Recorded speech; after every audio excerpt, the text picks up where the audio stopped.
Okay, so there are a number of different kinds of runic languages to use.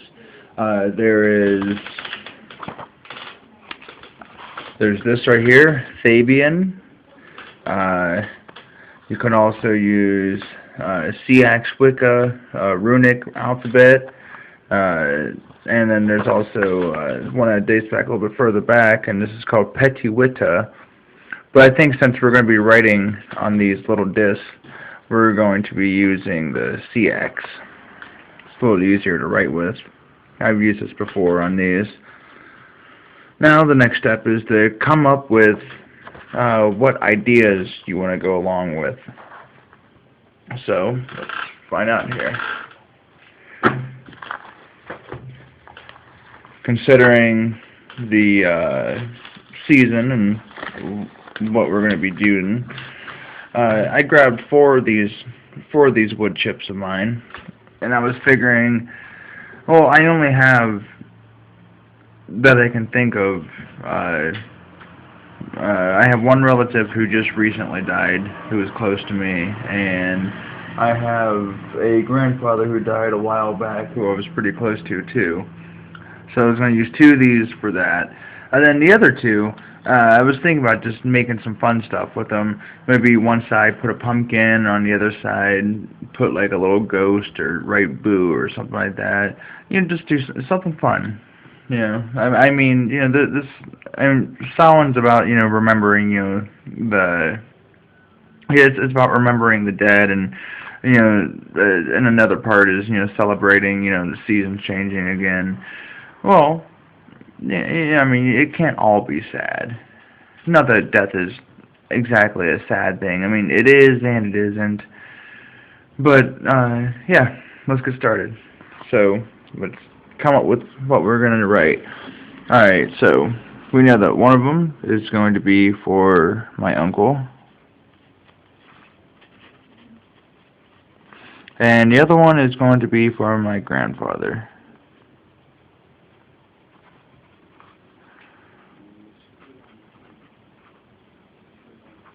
Alright, so we got both of that. Now what you want to do is you want to come into the book. Now, how you're going to name them is on your own. Personally, since all of us obviously have more than one grandfather, more than one uncle, more than one aunt, so on and so forth, I think on one of these coins, I'm just going to write uncle as a generalization. So, you know, I mean, it's a lot of stuff dealing with magic is all about intent anyways. So I'm intending this symbols. Before you know it, a lot of these are just going to be all inside of this M. So like this right here, this symbol there, that's already there. See, that's right there. This symbol right here, this is going to be in the middle. So we're going to draw that up the middle, and then you put it across through it. This one right here, we're just going to pull up, and we're going to drop down. Same with that. So we'll get that out of the way. Okay. Alright, so that line came down, and then right about there. Out like that.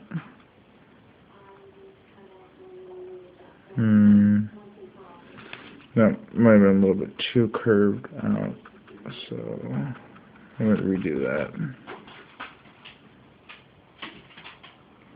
That's the reason why I said do it on paper too first. And also, don't do it in pen when you do it on the coin. Do it in pencil, so then you can erase any of your mess-ups. Okay, so we got that line, and then we have this line over here.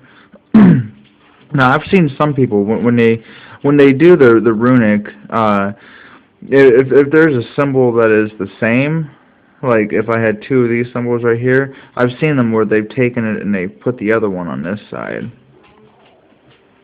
So you can do that too if you have a double. Okay, and this other one, and this comes out right about there.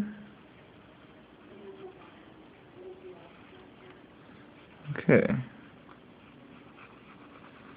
And then we got our N right here.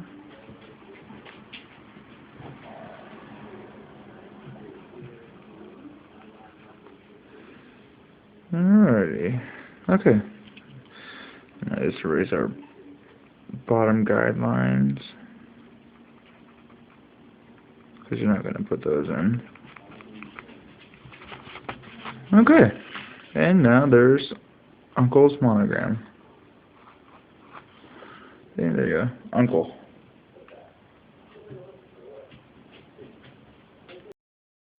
Okay. Now we're going to do Grandpa. And like I said, I was going to make it a little bit more personalized. So this one isn't going to be generalized. Okay, so we need to find our letters here. Okay, so G,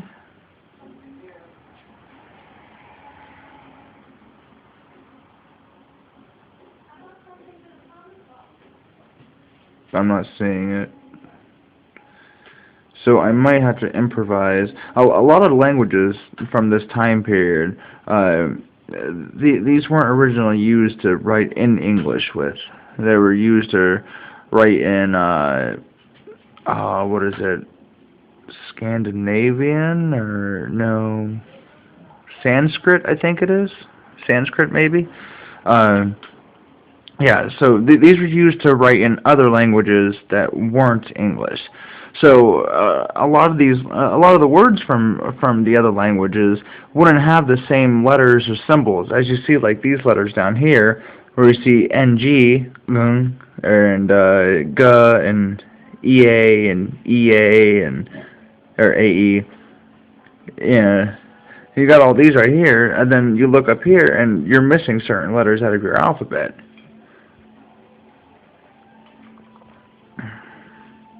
So I think we're going to improvise here. I might just have to say Terry, or I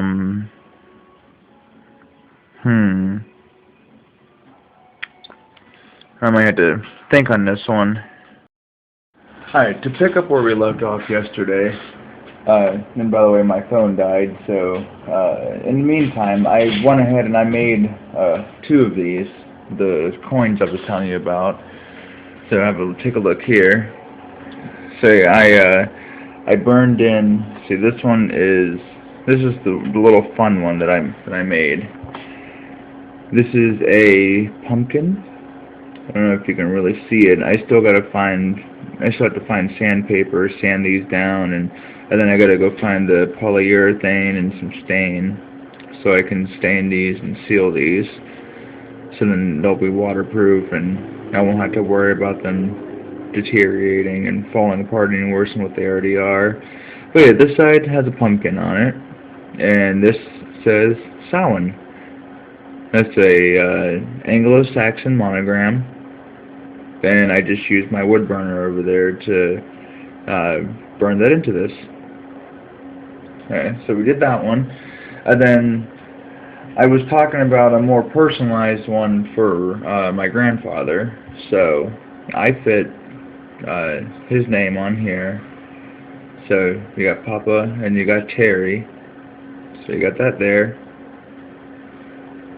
And then on the other side, I thought, since for most of his life he was a truck driver, you know, he pretty much loved to do that, so I burned in a little truck on the back. I don't know if you can really see it. This isn't the best of cameras, so yeah. No, but you know, you can kind of make it out. There's a truck there. You can see the cab, and you can see the trailer, box trailer. So we got that. Now, I've already gone ahead and I've outlined on one of these what I was going to do. And I remember what I said. If you're doing this at home, you definitely want to use pencil first. I messed up a few of these a couple of times and had to re-erase and then draw it back on. If you use pen, it's permanent, unless you want to sand it down and then do it, which probably wouldn't be a bad idea. But alright, so this is the one that says Uncle. This Uncle monogram. I haven't thought of anything to put onto the back of it yet, so the back's probably just going to stay plain. But you know, if you have any ideas for your own, do it. Take some videos, show me what you've done. And then we got this one too. I picked out 4 of them, and this one I'm actually gonna give this one as a gift to my cousin John. His dad actually just died recently, and I think this would be something nice for him. He's not really a religious kid, but I think he'll appreciate the gesture. But one side says father, and the other side says his dad's name, which is Darren. So pretty soon here, we're going to be burning these onto here. We're going to let that wood burner heat up a little bit. So in the meantime, while we wait for this to heat up, let's go into the room and let's take a look at the altar and see what progress I've made so far. Alright, so yesterday I went outside and I went to gather up some more leaves and some more acorns and stuff. I ended up grabbing a crap ton more than what I needed, but that's alright. I can just take the rest and I'll either throw it into a compost pile or, you know, I'll do something with them. But this is what I've got so far. Now, I mean, you don't have to go all out and go, you know, crazy with decorating, but I mean, if you're into decorating, you know, go for it. So yeah, I got the candle going here. Now, this is the wrong color candle for this season, but at the moment, that's the only candle I have up there. So we got the silver chalices. We got the extra leaves that I grabbed. I just threw some on either side. It just kind of looked kind of naked on here with just this. We got that going on. There's the one talisman I already had in there. There's a couple extra acorns. We got the athame and this little thing right here. This is that's made out of plaster, and it was in a mold. It's actually supposed to be a soap mold, but my kid's mom was starting to make all kinds of stuff, and she ordered those in the mail, and it actually came out to be pretty nice. So I mean, there's some ideas for you guys too out there. I mean, you can use plaster to make some items for your altar table. So we got some stones here, some rose quartz, that little piece of amber thing that I found outside in the tree. We got my incense burner here. I have charcoal in there right now. It's kind of hot. It's still going. Here we go. Alright.